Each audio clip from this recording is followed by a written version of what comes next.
Ako magkano ko nito. Ako magkano sa bawas mo lang. Oo. At makalipas ng ilang minuto, ibinalikan na namin si Master Gala. May narinig ka? Wala pa akong narinig. Pero ibang pakiramdam. Mga pasok na bumili. Ngayon na kayo kumakasyos na ako.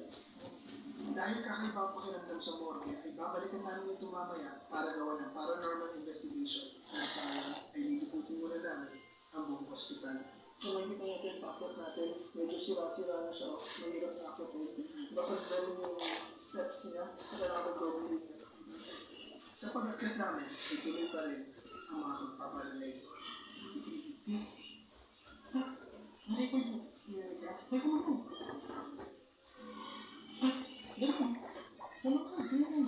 So ngayon guys, simula sa morgue, umakit kami kung saan pinadalihan namin yung first floor. Dito, nagkakarinig na rin siya sa gala, pero may akit pa kami sa second floor. Ito yung nakasal.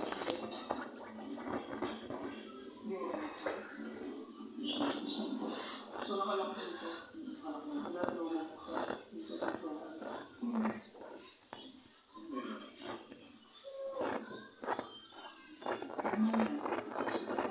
Yung siya kung pusa o